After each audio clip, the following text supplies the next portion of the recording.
ऐसा लगता है जनरल दयाल कि अगर रूस के राष्ट्रपति के साथ बातचीत हो रही है, ये उनका अहम विजिट यहाँ पर हुआ है, तो बाकी देश भी देखेंगे। अब अमेरिका ने रिस्ट्रिक्ट करने की कोशिश की कि कितने लोग भारत से आ सकते हैं, वहां पर वीजाज को लेकर बाकी देशों पर भी कड़ाई है, प्रभाव भारत पर ज्यादा पड़ जाता है उसका। उसके साथ ही जो उसके टैरिफ्स की वजह से हमारे प्रोडक्ट्स जो सफर कर रहे हैं, तो ये सारी चीजें रशिया भी तो एक अपॉर्चुनिटी देख रहा है इस चीज को। बिल्कुल देख रहा है। और देखिए, हमने भी तो अपॉर्चुनिटी देखी ना, जब रशिया के इंपोर्ट्स यूरोप से कम हुए तो हमारे यहाँ जो 1 कुछ बिलियन था वो 4.5 बिलियन पे गया। और बहुत सी कंपनी श्वेता ऐसी हैं जो इंडियन कंपनीज हैं, लेकिन दुबई से और ओमान से और यूएई से एक्सपोर्ट कर रही है इस दौरान में। वो ट्रेड भी एक्चुअली बेसिकली इंडियन कंपनीज का ही है, तो वो रिफ्लेक्ट नहीं हो पा रहा इस 4.5 बिलियन में। तो सिर्फ उतना है जो हम एक्सपोर्ट कर रहे हैं। दूसरा, हमने भी इंपोर्ट वहां से लिया बिकॉज रशिया की ऑयल एंड गैस जो यूरोप में नहीं गई, उसको रास्ता हमारे यहाँ मिला।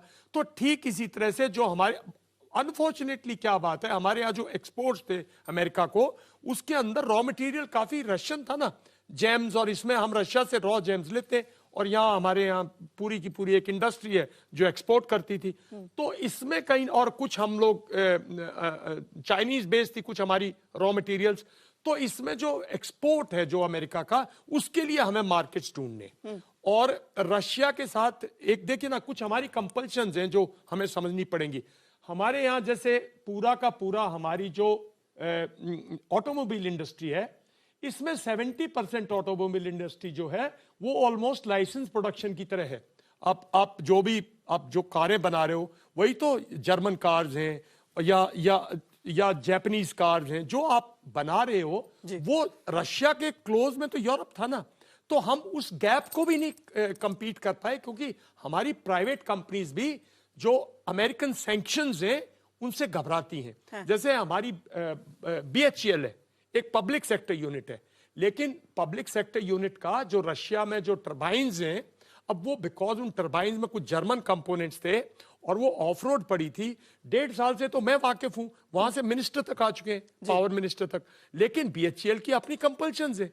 तो इंडियन कंपनीज की जो कंपल्शन है वो हमें समझनी पड़ेगी।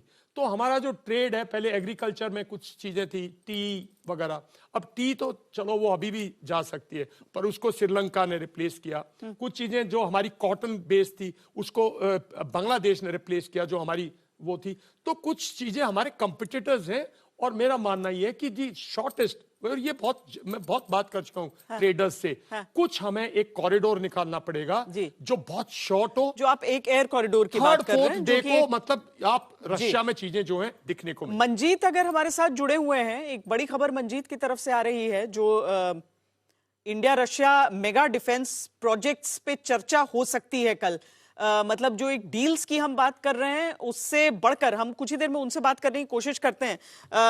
जनरल KJ सिंह, जो जानकारी आ रही है वो ये कि मेगा डिफेंस प्रोजेक्ट्स पर बात हो सकती है, चूंकि किसी भी उपकरण को सिर्फ लेने की नहीं, बल्कि एक प्रोजेक्ट के तौर पर आगे अगर हम उसे देखें तो वो जो हम व्यापार की भी बात कर रहे हैं ना, वो जो हम बाकी चीजों की बात कर रहे हैं, वो भी बहुत हद तक कवर अप होती हैं जब आप उस चीज की तकनीक आप तक ट्रांसफर होती है, और तब वो केवल एक डिफेंस की साझेदारी नहीं रह जाती है, आपके देश की अर्थव्यवस्था से भी जुड़ जाती है। देखिए श्वेता जी, ऐसा है, कोई भी चीज जो बनाई जाती है, क्योंकि मैं डिफेंस मैन्युफैक्चरिंग के साथ अभी संबंधित हूं, जैसे कि मान लो एक गन बनाई जा रही है, तो उस गन के साथ आप मान के चलें कि लगभग 1000 एंसिलरी उसके साथ काम करेंगी। इस तरीके से होता है। तो हम सब जानते हैं अच्छी तरीके से कि रशिया के साथ मिलकर हम पहले से ही बहुत सारे प्रोजेक्ट्स को चला रहे हैं। अमेठी के अंदर हम AK-203 राइफल्स को बना रहे हैं, जो कि हमारी मेन लाइन राइफल बनेगी। अब इस प्रोजेक्ट के अंदर कुछ एक रुकावटें पहले से आई हैं, कुछ एक समस्याएं हैं। हो सकता है कि इस बातचीत में वो पूरी तरीके से दूर हो जाए, ये गति शक्ति पकड़ ले, जो कि हमारे प्रधानमंत्री कहते हैं। इसी तरीके से हमारे Su-30 की असेंबली लाइन से हमारे जो टैंक्स हैं T-90, इनका जो मैन्युफैक्चरिंग, मीडियम रिपेयर, ओवरहॉल, इसमें रशियन इनपुट्स है। तो शिप्स के अंदर है। और जो सबमरीन प्रोजेक्ट है उसमें तो कोई हमारे साथ जो सामरिक वाले हैं जिसमें कि न्यूक्लियर एलिमेंट आ जाता है पावर प्लांट में, उसमें तो रशिया ही है। रशिया ने ही हमको लीज की चक्रा सबमरीन, और अभी फिर जी जी बातचीत चल रही है लीजिंग की। तो जी मेरी ये उम्मीद है कि आने वाले वक्त में जो थोड़ी झिझक है वो दूर होगी और कॉपरेशन होगी। और जैसे आप कह रही थी थोड़ी देर पहले कि अगर ये ग्लोबल हब बन जाए, यहाँ पर medium repair, overhaul, global manufacturing होने लगे, और वाकई भारत, जैसे हम एप्पल का फोन भारत से अमेरिका को एक्सपोर्ट कर रहे हैं, क्या ऐसा हो सकता है कि हम यहाँ बनाकर एयरक्राफ्ट्स और दूसरे आर्मामेंट्स को, जैसे ब्रह्मोस को अभी हमने फिलीपींस को दिया, अब हम इंडोनेशिया को देने वाले हैं।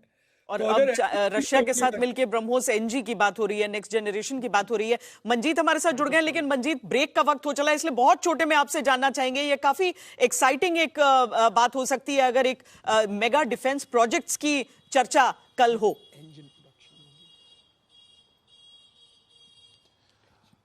श्वेता, दो चीजों को लेकर जो पुख्ता जानकारी मेरे पास मौजूद है उसमें रूस के साथ सुखोई 30 MKI जो लड़ाकू विमान भारत के पास है उसमें 100 विमानों को अपग्रेड करने की बात चल रही है, उनकी कैपेबिलिटी बढ़ाने की बात चल रही है, जिसको लेकर बात होगी। और एक S-400 और S-500 को लेकर, जो S-400 की 2 बची हुई स्क्वाड्रन है, उसके अलावा S-500 पर भी बातचीत को लेकर तैयारी की गई है।